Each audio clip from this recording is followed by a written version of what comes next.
Hello guys, and welcome back to my channel. If you are new to the Gina's Natural Way, go ahead you guys and subscribe if you are interested in subscribing. I try to bring videos. I still don't have a schedule, but I'm getting a schedule together. I'm trying to be a little bit more organized with the channel. And also be sure to join the Facebook group because I am quite active over on the Facebook group. I'll leave the links in the description below. So today we're going to talk about characteristics of a good wife. And don't hate me for this video, ladies. I love every single person. And I'm going to give you Bible scriptures behind it. It might be some things that you might not agree with. And that's okay. Let's just we can discuss it. It's fine. But I'm going to give you, like I said, some scriptures and some things that I've learned in my past marriage. And yeah, so we're gonna go from there. Now, a lot of stuff what I'm talking about, to be honest, is going to be for people who stay at home. And some things are, so take what you will out of it and take what you will with it, okay? Because once you're working outside of the home, things is a little bit different. But there's still some good tips in here for you, even if you do work outside of the home. I worked outside of the home for a while as well in my marriage. But things were a lot different because I was working outside of the home. And to be honest, God really didn't intend for a woman to work outside of the home. God wanted the woman to work inside of the home. So we're going to just talk a little bit about that. I think so many times now we've gotten to the point where we want so much stuff that we are willing to compromise and we're willing to both work.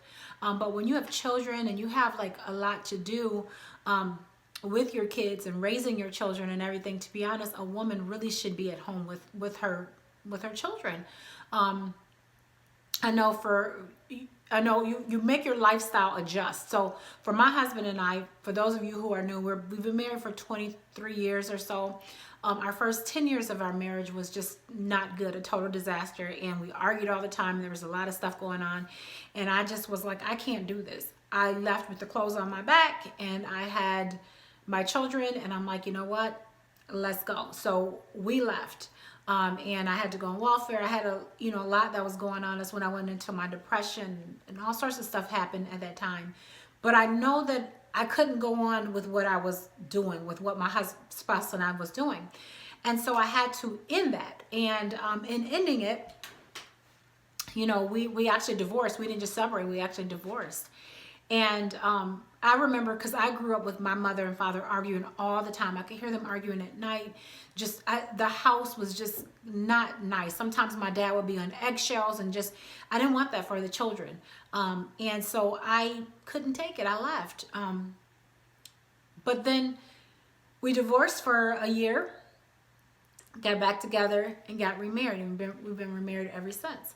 And I learned so much in those couple years because I had to go through deliverance. I had a lot God had to deal with me. My husband had a lot he had to deal with. But I remember throughout that marriage, the good things I did and the bad things I did. Things, I get it. God had to show me a lesson. God had to have me to understand. And I do believe God allows you to go through things so you can help other people. I am actually working on a book, you guys. It's a really good book. It's juicy too, y'all. It's spicy. It's called Rekindling Your Fire and Putting the Passion Back in Your Marriage. And I'm enjoying writing it. Sometimes it's an activity book too, so it's a little bit reading to it, but there's an activity too to do with your spouse. Every day there's an activity or something.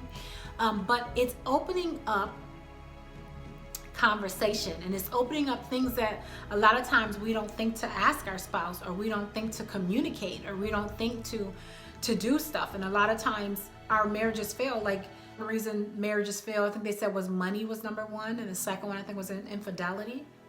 And then I want to say, if it's your first marriage, that they said, I don't want to give out numbers because I might be wrong, but I think it was 50%, but I don't know, I could be wrong.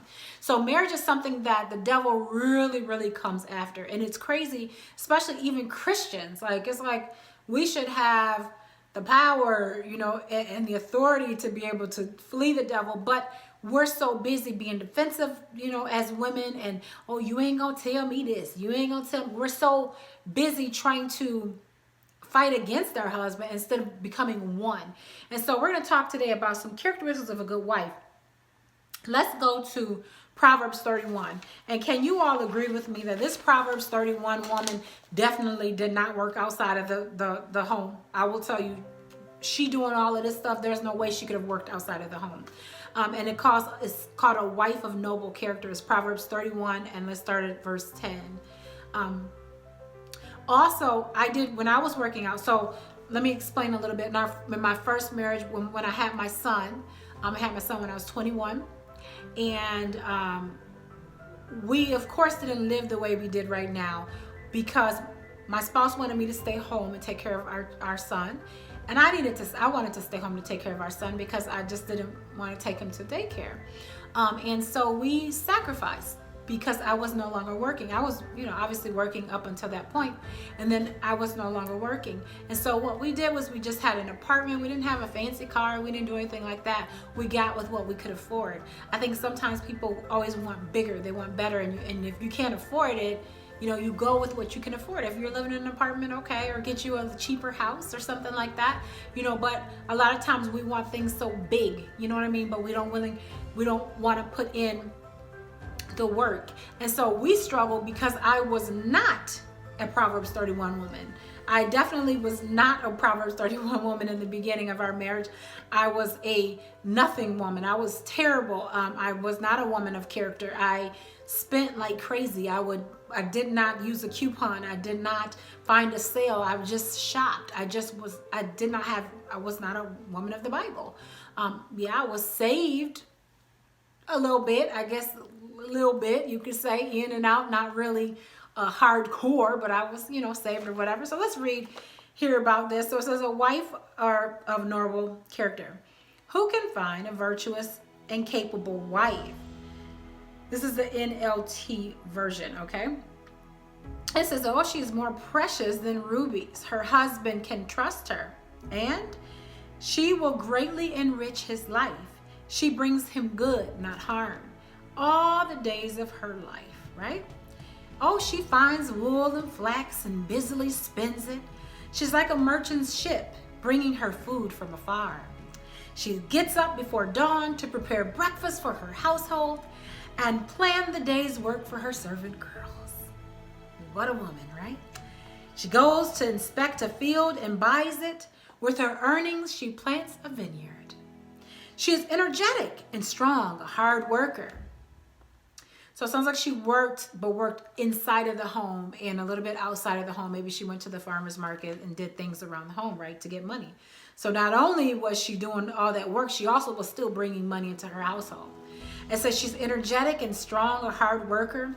She makes sure her dealings are profitable, and her lamp burns late into the night. Her hands are busy spinning thread and her fingers twisting fiber. She extends a helping hand to the poor, and she opens her arms to the needy. She has no fear of winter. She has no fear of winter for her household, for everyone has warm clothes. She makes her own bedspreads. She dresses in fine linen and purple gowns. So y'all, she comes out like beautiful. She has herself all fixed up. She's got makeup on, looking beautiful with her hair. It says her husband is well known at the city gates, where he sits with the other civic leaders. She makes belted linen garments and sashes to sell to the merchants. So she's a very poised woman. She's clothed with strength and dignity, and she laughs without fear of the future. When she speaks, her words are wise. She's a wise woman. And she gives instruction with kindness, okay? She carefully watches everything in her household and suffers from nothing but laziness. Suffers nothing from laziness. So she's definitely not lazy. She don't sit around and watch talk shows all day, okay? Her children stand and bless her. Her husband praises her.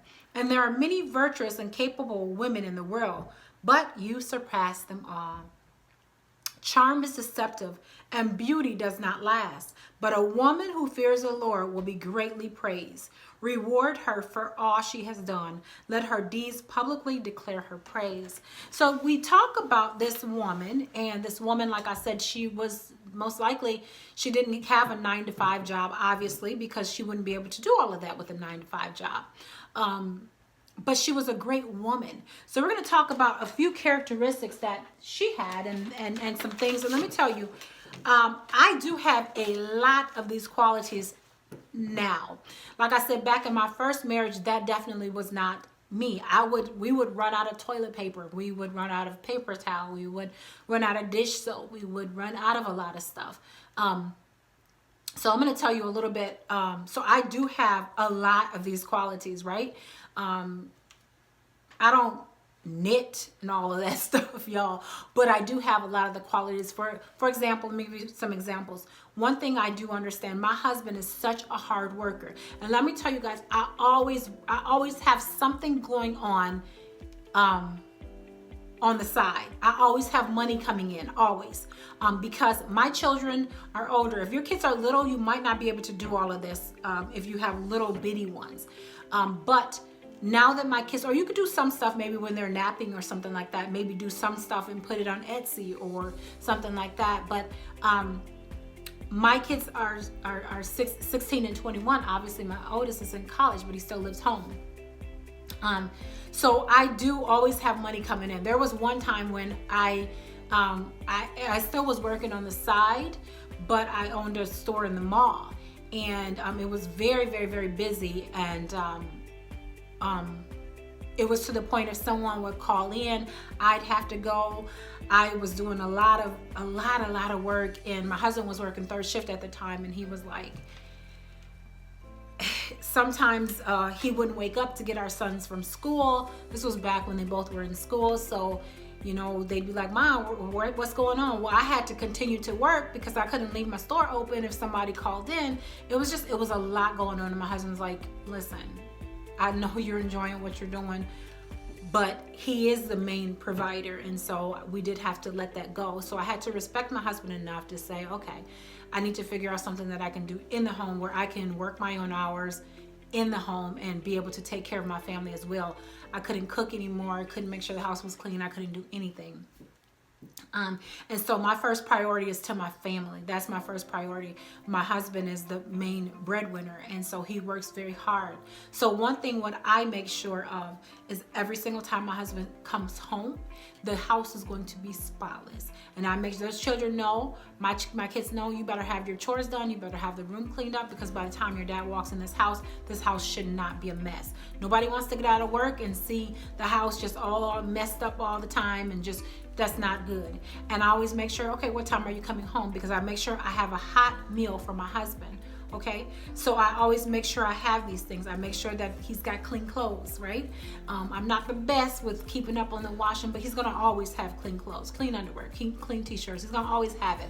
I might have a couple loads in my laundry room, but he's still gonna have clothes to wear. I'm not gonna do that. As far as I have a humongous storage room where I make sure, and I use coupons. I'm very wise with the money. And even though right now we have a lot of money, but I use coupons. I make sure things are on sales. When it's a sale, I'm stocking up. I make sure I got toilet paper probably for a year or more. I have paper towel. I have like a humongous storage room where I make sure I store stuff for my family, so they don't have to say, oh Mom, we're out of deodorant, or oh Mom, we're out of this, or honey, are you gonna get some more shampoo? Nope. My husband got shampoo for 5 years to come downstairs, okay? If you're a couponer, you know what I'm talking about. So there are some characteristics that I have that I've made sure that I've adapted to, but then I still work inside of the home. I still do stuff on the side to make sure I have money coming in. So these are some things that we really should have as women. So that's the Proverbs 31 woman. So it's okay to have those things sometimes. And let me tell you, as a result of me doing those things, and as a result of me doing that, my husband will give me whatever I need, whatever I ask for. It do not matter. If I walk in the store and it looks like I want something, my husband's going to make sure I have it. He's going to love me. He loves me so much. He loves me to the moon and back, right? He will give me anything I desire. He's going to show me attention. Why? Because I put him first. And it's not like it's a whole lot what I'm doing. I also make sure that I take care of him, like his favorite meals. Like, it's easy to please my husband. It's easy to please men, you guys. Women are a little bit more difficult. But men, like, I make sure I treat him to his favorite meals that he likes. Like, he likes a good steak, and he likes Coke. He likes, you know, a good salad. He likes certain stuff. Now, that don't mean he gets it all the time, because my husband is pre-diabetic, so he's not going to always get pop. I want him to stay around as long as possible. So I'm going to take care of him. But I'm still going to treat him from time to time with some things that he likes. You know what I mean? That's a woman. We are here to help our husbands. We're supposed to be a help me, and we beautify our husbands, okay? So it's okay to kind of relax back a little bit and be a woman. I was in a class that I was in, and the lady was like, I just have a hard time, you know, I just do stuff myself. I'm so used to being by myself, and they want to just do everything. They don't want to let the husband do anything. I'm used to raking my own leaves. I'm used to shoveling my own snow. I'm used to opening my own doors. Stop it. Relax. A man needs to be a man. He needs to feel wanted. He needs to feel like, a lot of times, even if I can't open something, I'll just be like, oh, honey, can you open? Or he'll just take it from me. Here, let me open this for you. Or he'll definitely, like he's already told me, if the kids are with you, there's no way you don't get out and you don't put gas in your car. I've got 2 boys. You don't open a door. You don't touch a door. There's certain things that he's already trained in our children that, as a woman, and I'm the only woman in the house, of course, I get treated like royalty. I get treated like a queen, because if I do a little bit of whining, do you love me? Even to my kids, let me tell you, I can say certain stuff and they're wrapped around my finger, right? Because I'm a queen in my house. Because my kids know too, I treat my children, whatever, if they look like they want something, I'm going to give it to them, right? So I'm going to bless my children, right? Because I know they're going to bless me back. Just like the other day, I was not feeling good. I had a migraine headache, and my son literally took care of me. We're on the Daniel fast right now, and to be honest, he did not cook what was on the Daniel fast, but because I had a migraine, I couldn't do anything. I couldn't cook, so I had to eat whatever I had to eat, whatever he brought for me. But he took care of me. He had to take care of the dogs. My other son was at college. He was at school, so he couldn't. But those are some things that you want to make sure that you're taking care of your spouse. Right? So allow a man to be a man. And these things really, to be honest, apply to a man that is working, you guys. If you have not been married, if you're not married, you always want to make sure that you are looking for a man, or find a man. If a man is telling you, oh, you know, I want to be with you, or he proposed to you, you make sure that man have a good job. You make sure that he's, even if it's not the best money, still make sure that he's a hard worker. The Bible talks so much about a man working and eating. Let's see, in 1 Timothy it says, but if anyone does not provide for his relatives, and especially for members of his household, he has denied the faith and is worse than an unbeliever. God believes in a man taking care of a wife, taking care of the family. He even says, if anyone is not willing to work, let him not eat. He don't want nobody that's lazy. He says, Genesis 2:15 says, the Lord God took the man and put him in the Garden of Eden to work it and keep it. So the man was always supposed to work, right? Women are supposed to beautify things. Women are supposed to, we're supposed to help our spouses, to help them, right? So that's our job. So let's look at the women. So it says, women in Titus 2:5, it says to be self-controlled, pure, working at home, kind and submissive to their own husbands, that the word of God may be reviled. Right? Revealed? I don't say revealed. Reviled, I believe. And it says, and so the young women to love their husbands and children, to be self-controlled, pure, working at home, kind and submissive to their own husbands, right? There's just so many scriptures that talks about the women, how we're supposed to be soft, we're supposed to be helping, we're supposed to bring beauty to our spouses, right? We're not supposed to be stressing them out. We're not supposed to be doing that. But like I said, these are all in regard to a man that is working. So if your man is not working, I was watching some video, I want to say maybe it was TV Jakes or something like that, and he was saying how men, they love to, when they find a work and they find something that they're committed to, they love it. They're the happiest people on this earth because they love their job. They feel like a provider. They feel like they've made it in life when they have a job. Like my husband, he loves his job. My husband right now, he's in Texas again. My husband travels a lot because we're in the process of moving to Texas. His job is relocating us. And so he's like a specialty in his job, what he does. And so because something happened, he had to go fly out. So they call him when they absolutely cannot fix something. And so he flies out to help with the robots and the computers and stuff like that. So so he had to leave again. And so he loves it. He loves that they need him. He loves to be dependent on, you know. So so that's what T.D. Jakes was saying, something like, a man who don't have a job have no worth, right? Because God created the men to work. That's what he's supposed to do. And he was saying that even a lot of men that don't work, they wind up beating their wives. They don't feel secure in themselves. And so you definitely want a man that works. And even a really special man is going to make sure that he takes care of you and gives you everything you want. And it might not always be that way in the beginning. Sometimes it might take a little bit of time to get there. But if that's something you want to say, I want to stay at home, I want to be this virtuous woman, you need to maybe put it down in your war binder or prayer journal of things that you want. Write it in the atmosphere. Put it on your dream board or something and write, I want to be able to stay at home. I want to be able to take care of my family. And I want my husband to make enough money. Or maybe you might have to downgrade a little bit and not live so luxurious, because you want to be happy. You want to be, you know, you don't want to work only to pay bills and to work only to be happy, like what they call it, house rich or something like that. You don't want to have a beautiful home, but yet your marriage is falling apart because you're working, he's working, nobody see each other, you guys don't take time with each other. So another thing is, I like in the Bible, in the Proverbs 31, where it says she fixed herself up. Even if you have children, little small kids, make sure you take a little bit of time and at least comb your hair. Like, ladies, seriously, find out what your man likes. Like, I know my husband do not like pink lipstick. This lipstick I got on is like a purple kind of, but I don't think he'd like this. But my husband is not with me. Like I said, my husband is in Texas right now. But when my husband and I go out, I'm going to always have on red lipstick, right? Because that's what he likes. That's what he's attracted to. My husband, there's certain hairstyles that my husband likes that I know if he likes it, then that's what I'm going to do.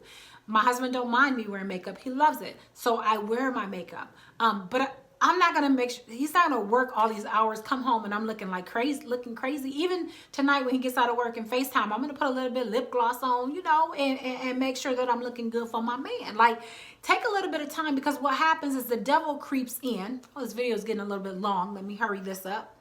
I might do a 2-part video to this because there's a lot more I want to say, but I'm going to do a 2-part. I'm going to stop right here. But anyways, there's a lot that like you want to make sure that you're looking good for a man, and vice versa. Let me tell you, when I say we're to beautify these men and to bring to help them, my husband, when I met my husband, you guys, my husband was a hot mess. He had a hairstyle that was just, whoo, it just looked a hot mess. And his clothes, like we went out, he asked me out on a date, we went out and we were headed to a wedding. I had this big, beautiful Floyd gown on, and you know, back then I was really snatched. I was really thin, you know, I was beautiful, y'all. And not that I'm not beautiful now, but I've gained quite a bit of weight. And so, and when I opened the door, I was like, what the, oh, we getting ready to, I thought we were going to a wedding because one of our friends was getting married. And like I literally had to say, okay, this style you got going on, and I said it in the most beautiful, loving way ever. This is not, you might want to change that. You know what I mean? Like I had to tell him very gently. And he's like, I had this hairstyle since 1970. And this was in 1995. And I said, yep, that's why it's time to retire it. So I introduced him to some newer Levi's and some Nike things. In fact, I have on his jacket right now. Everything he has is pretty much Nike, because that's what he's fell in love with. And so I had to bring beauty to his style. And now my husband, his hairstyle, my husband looks good when we go out. I make sure I beautify him. So a man might not always be as polished as you want him to be when you meet him. You might have to polish him up a little bit, but that's our job as women. We're supposed to do that, right? So we want to make sure that we're beautifying ourselves as well, because if like, and stop with the attitude of, oh no, he ain't gonna tell me this. Stop it. If you want to please your spouse, so if your spouse like the red lipstick, put the red lipstick on. Like, it's not that big of a deal. And if you don't know what he likes, ask him.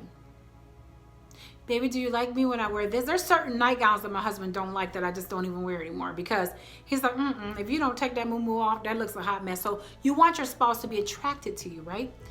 And I know some of you might be saying to yourself, well, my spouse is not like this, or my spouse, well, he will be like that if you're doing what you're supposed to be doing. Take some time to please him, if you know what I mean. And the more you please him and the more you cater to him, the more he's going to cater to you and please you. Sometimes it's about killing it with kindness. So I'm going to stop it right there, because like I said, this video is going a little bit long, and it's going to be a part 2 of this. But yeah, but that's it for now, you guys. I'm going to talk to y'all later. See y'all in the next video. Remember to subscribe and thumbs up. All right, bye guys.